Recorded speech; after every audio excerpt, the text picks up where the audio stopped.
Hey guys, how you doing? Right here again. If you'd like to subscribe to my channel, it's Nitro Show.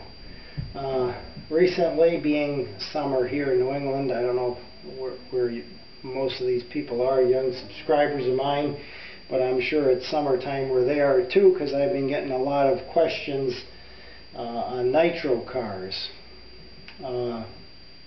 And the first thing I want to say is that I have a lot of videos out, guys. I have over 200 videos out on helicopters and nitro cars, and there's a lot of them. If you search through my channel and the videos, you'll find them.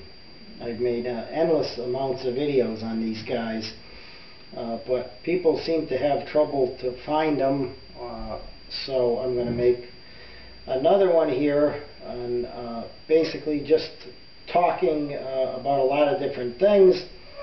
But one of the main things that I keep getting asked is from, I'm assuming they're younger subscribers, is that, Ray, I just got this home and I want to drive it and it won't start, or it's spitting raw fuel, or it's doing this, or it's doing that.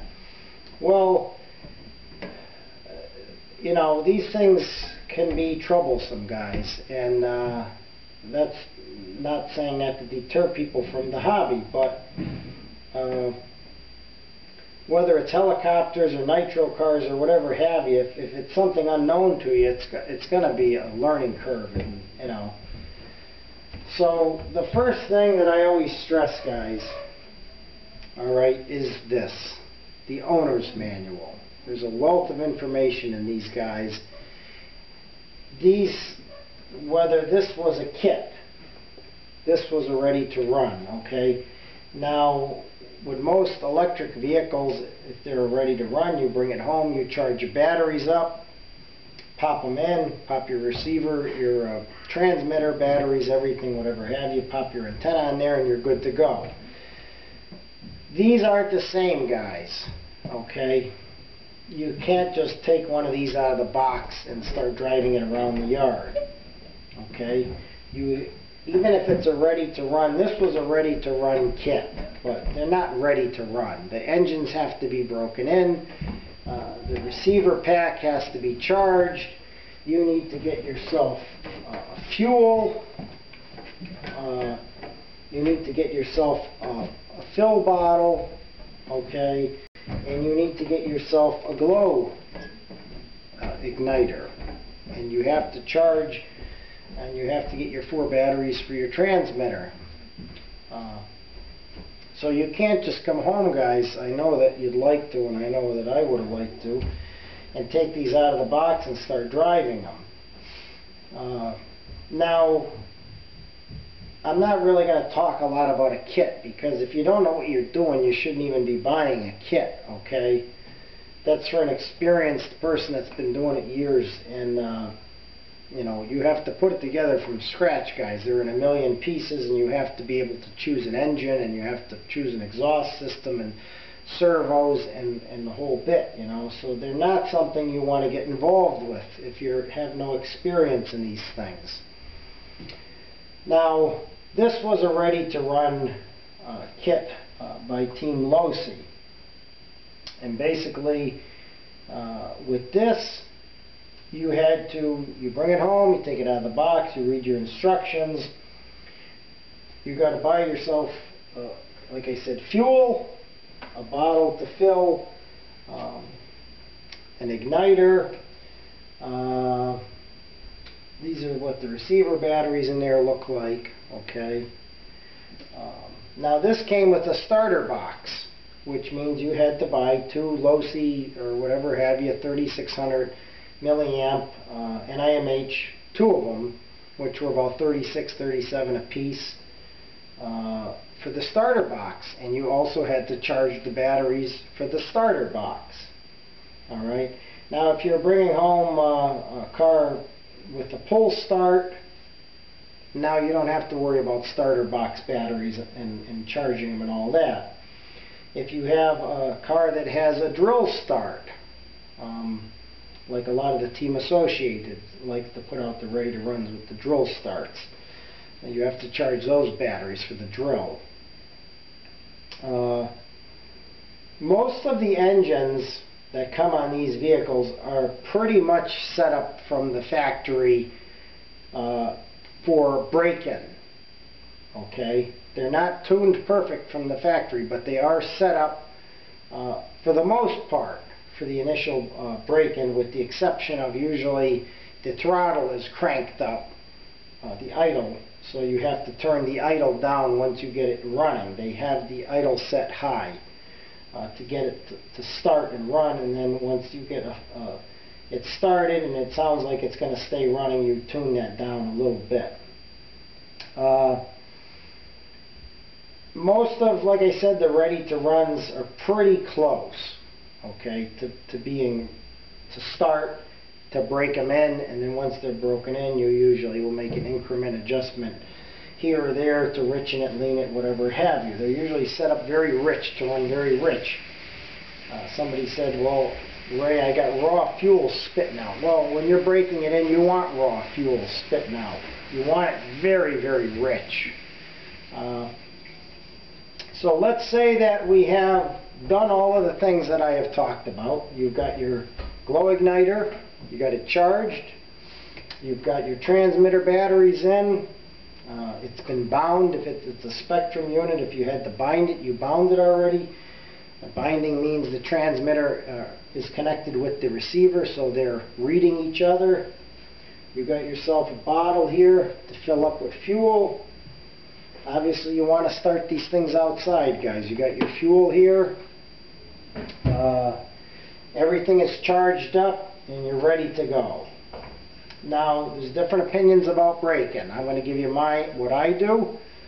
And some people won't agree with how I do it, and other people might.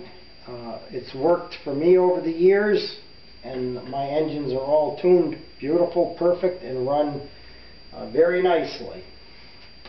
So what you would do is you would bring this vehicle outside. Okay? You got your top here popped off.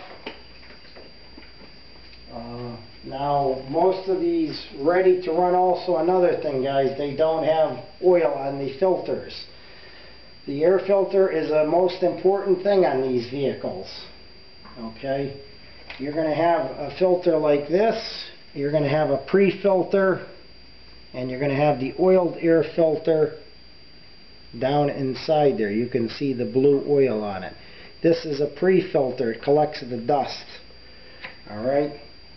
So, what I would do is get yourself something to put this thing up on blocks. Alright? So the wheels aren't on the ground. You don't want to fire this thing up and have something go wrong and have it take off on you. Okay? So, you've got it up on blocks. Basically, the first thing you want to do is fill up your tank filled with fuel. You should definitely, before you go any further, one thing I forgot to mention, guys, is you should have yourself a temperature gauge. That's very important. Now, if you have the Spectrums with the telemetry that has it already on here, like this one does, you don't need one.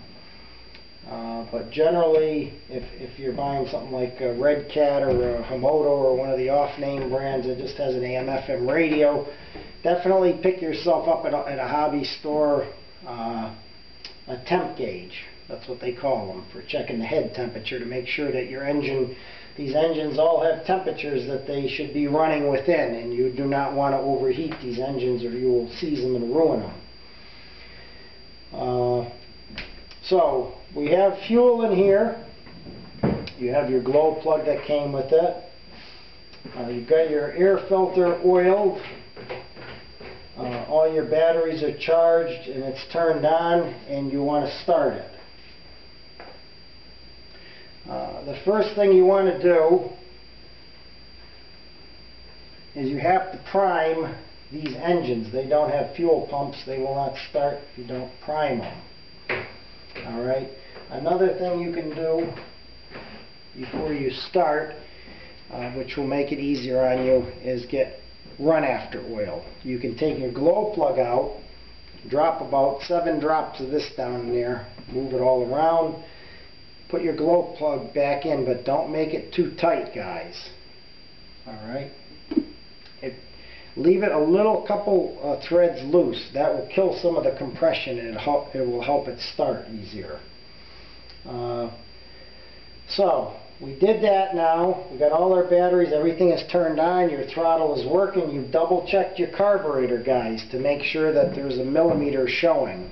The carb is not wide open, or you're going to be in for a big surprise when it starts. And you want to make sure the carb is not closed, because if it is closed, it will not start at all.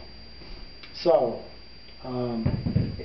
basically the starting methods are going to be, if you have a starter box, you obviously know you push the flywheel down and start it that way. If you have a pull start, you're going to pull it. If you have a drill start, you're going to drill it. But either way, what I do, instead of priming it with using the motor to pull the gas, and I'll pull off the exhaust,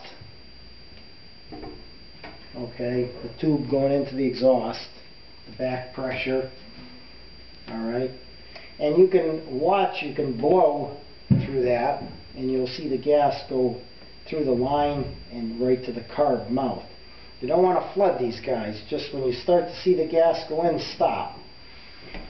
Alright, now keep your wrench handy for your glow plug, because once the vehicle starts, you want to tighten that. Don't crank it tight. You're leaving it a little loose to kill some of the compression. So once it starts, and you got it up on blocks, what you want to do is idle, okay, through about 4 tanks of fuel. Now, if the engine is not overheating, you do not need to shut this off in between tanks. Sometimes I've shut them off. Sometimes I don't. Most of the time I leave it running. If it's not overheating, and if it do it on a cool day, or you can also have a fan, put a fan blowing on it.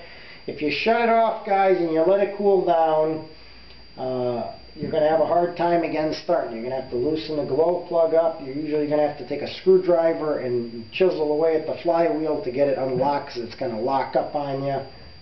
Or you can use your fingers to move it. But if it's not overheating, I'll let it go through all 4 tanks. The 5th tank, it's time to start driving it. You drive it around in the yard, and that's when you start doing your tuning. Usually you're going to make about anywhere from a half to a full to even 2 on your high-speed needle. You're going to be turning that in. Clockwise is going to lean it. Counterclockwise is where it's usually going to be set all the way out. It's going to be running very rich. Before you start to drive it, guys, on the 5th tank, I would advise changing the glow plug. They usually get fouled out from all that rich oil and running it very rich. Alright? And also you're gonna per your manual, you're gonna find out where your screw is for this one is underneath the carb for your idle. Like I said, most of these engines are cranked up for the idle to get this thing to start and initially run. And then you're going to go, most of the manuals will tell you the factory settings in case you screw them up, how to get back to the original settings from the factory. And you have your low speed needle on the other side of the carb here, which is going to control you from dead stop to mid speed. It's located on the end of the carb. And the high speed one is going to be up here. Alright. And like I said, your idle screw is usually going to be underneath the air cleaner.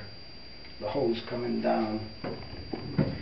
And make sure that your receiver batteries are charged. Make sure that your controller, your transmitter has good batteries in it. Make sure you got good new fuel. Make sure that your glow igniter, guys, you're going to put this thing goes down on the glow plug, down into the engine. That heats up the other side of the glow plug. Okay, that's going to heat up the other side of the glow plug, and that's what's going to light the fire in there and light the burning and get the engine running.